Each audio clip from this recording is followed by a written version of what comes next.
집에서 대학교를 다니던 때의 일입니다.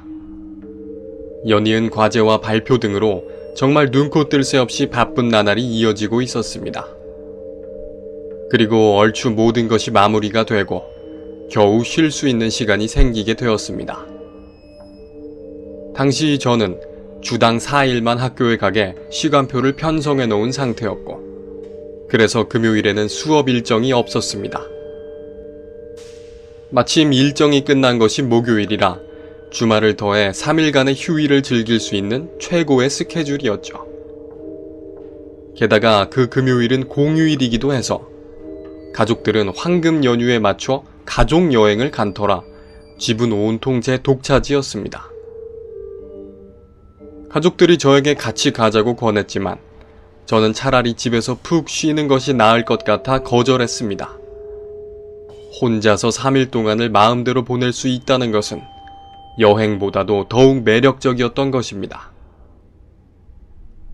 저는 발걸음도 가볍게 집으로 돌아가 밀린 게임을 좀 하고 맥주를 마시며 영화도 보는 등 나름대로 즐거운 휴식 시간을 가졌습니다.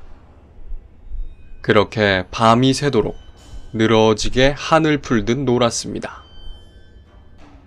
게임이 질리면 만화책을 보고, 만화책이 질리면 영화를 봤습니다. 맥주도 안주도 넉넉하게 사뒀던 터라 천국이 따로 없다는 생각이 절로 들었습니다. 그리고 결국 아침 해가 밝아올 때쯤에야 저는 잠자리에 들게 되었습니다. 노고온한 몸에 밤까지 새고 또 술도 마셨으니 순식간에 잠에 빠져들 수 있었죠. 하지만 얼마를 잤을까? 저는 제 방을 쾅쾅 두드리는 소리에 잠에서 깨고 말았습니다.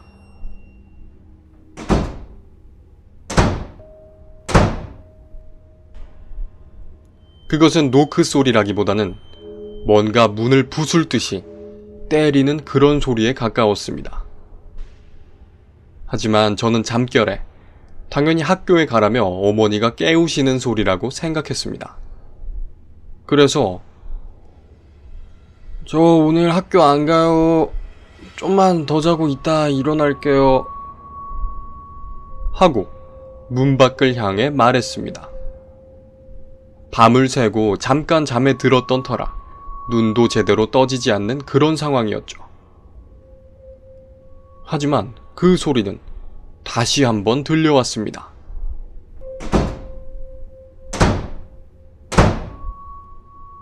저는 제 목소리가 작았나 싶어 저 오늘 학교 안 가요 하고 한 번 더 크게 외쳤습니다. 그리고 그제서야 그 소리는 들리지 않게 되었습니다. 저는 다행이라고 생각하며 또 한 번 정신없이 잠에 빠져들었습니다. 잠깐 깨었던 것이 중첩된 피로를 가중시켜 거의 죽은 듯이 잠들게 되었죠. 하지만 얼마가 지나 그 소리는 다시 한번 들려왔습니다.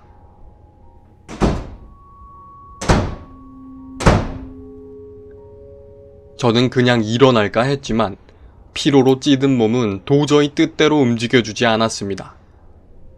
술까지 마신 터라 눈을 뜨는 것은 더욱 힘들었죠. 간신히 손만 움직여 핸드폰을 확인하자 오후 2시가 조금 넘은 시간이었습니다. 어머니가 점심이라도 먹으라고 깨우시는가 싶어 그냥 이따 따로 먹을게요 하고 중얼거리며 겨우 그 소리에 응답했습니다. 그러면 보통 어머니는 응당 그래도 밥은 먹고 자 하고 대답하시곤 했는데 그날은 그런 말도 없이 다시 한번 하는 소리만 들려오는 것이 아니겠습니까? 그래서 저는 다시 한번 그냥 이따가 제가 차려서 먹을게요 하고 말했습니다. 그리고 다행히도 소리는 더 이상 들려오지 않게 되었습니다. 하지만 또 얼마가 지났을까? 저는 다시 한번 들려오는 소리에 또 잠에서 깨게 되었습니다.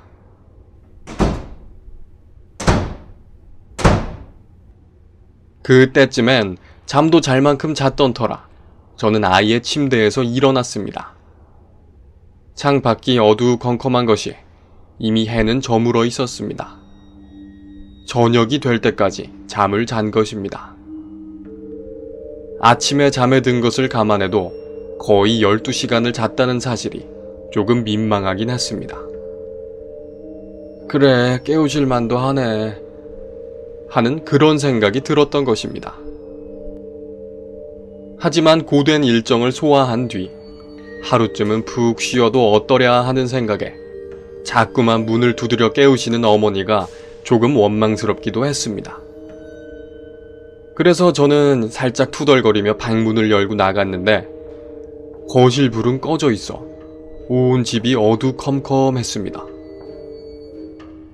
순간적으로 이상하다는 생각이 들었습니다. 저는 우선 거실의 불을 켰습니다. 거실은 텅 비어 있었습니다. 저는 집을 돌아다니며 가족들을 찾았습니다. 하지만 안방에도, 화장실에도, 동생 방에도, 부엌에도 아무도 없었습니다. 무언가 분명 이상하다는 생각이 들었습니다. 하지만 아버지는 회사에 계실 시간이니 당연한 일이었고 동생 역시 학교에 가 있을 테니 집에 아무도 없는 것은 자연스러운 일이기도 했습니다.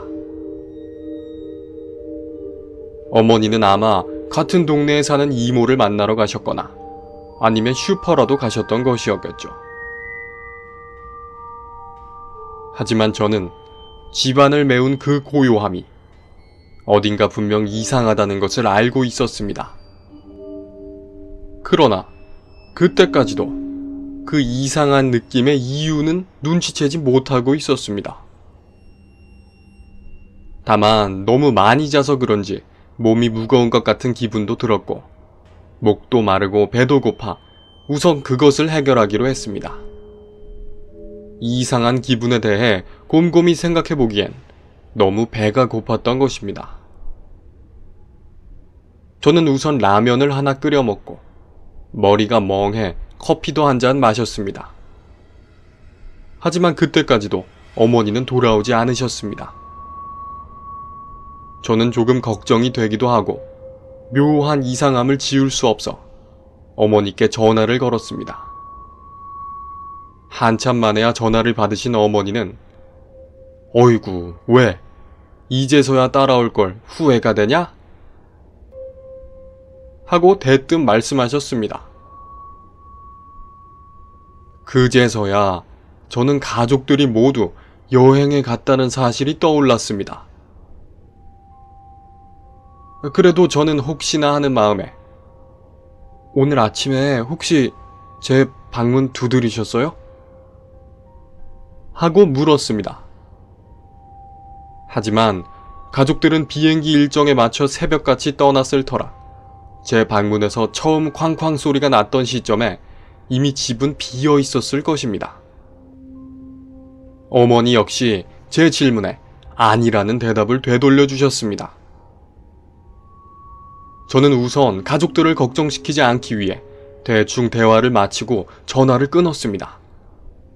그리고 혼자 곰곰이 생각에 빠져들었죠. 처음 소리가 들려온 것이 아침 6시에서 7시 사이쯤이 되었을 것입니다. 그때의 소리는 혹시 가족이 만들어낸 것일 수도 있습니다. 하지만 두 번째의 소리는 오후 2시경, 그리고 마지막 들려온 소리는 저녁 6시, 그러니까 방금 전에 들려온 것이었습니다. 첫 번째 소리는 그렇다 쳐도 점심과 오후에 들려온 소리는 도저히 설명할 수 없는 것이었습니다. 특히 세 번째 소리는 제가 듣자마자 밖으로 나왔기 때문에 절대로 가족이 만들어낸 것이라 생각할 수는 없었습니다. 거기까지 생각이 미친 저는 양팔에 소름이 끼치는 것을 느꼈습니다.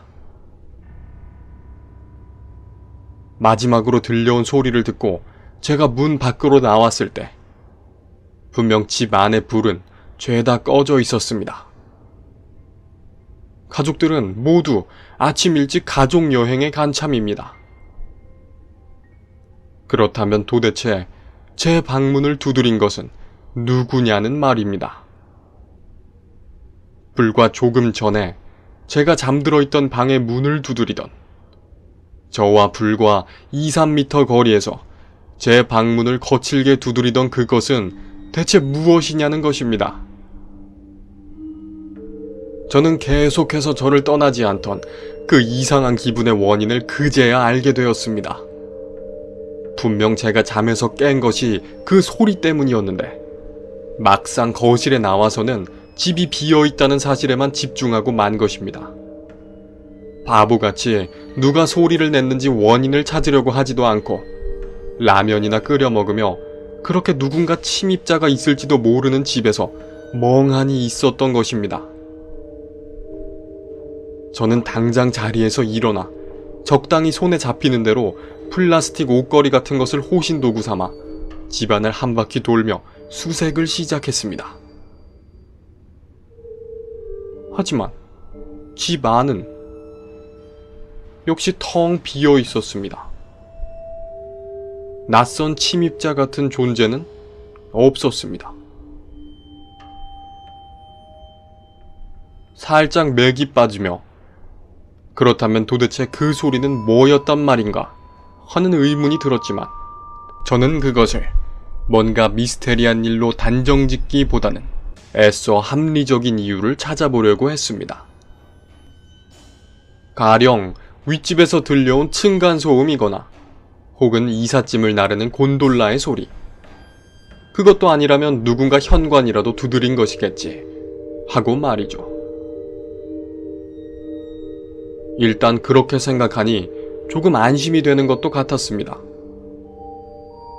그래, 텅 빈 집에서 누가 내 방문을 그렇게 두드리겠냐 하고 속편한 생각을 하게 된 것이죠.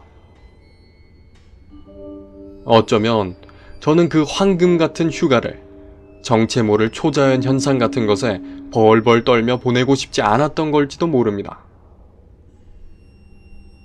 이상한 소리 때문에 남은 휴일을 망치고 싶지 않았던 것일지도 모르죠.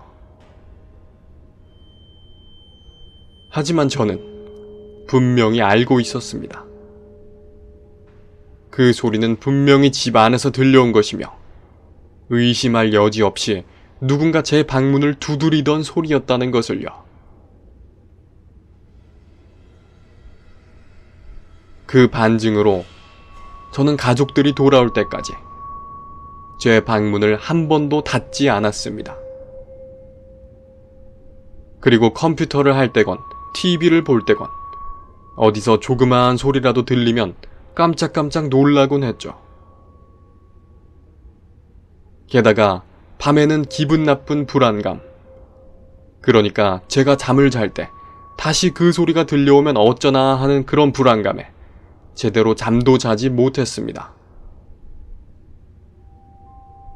하지만 다행히도 가족들이 여행을 마치고 돌아올 때까지 같은 일은 발생하지 않았습니다. 그리고 그 후로도 지금까지 같은 소리를 들은 적은 없습니다.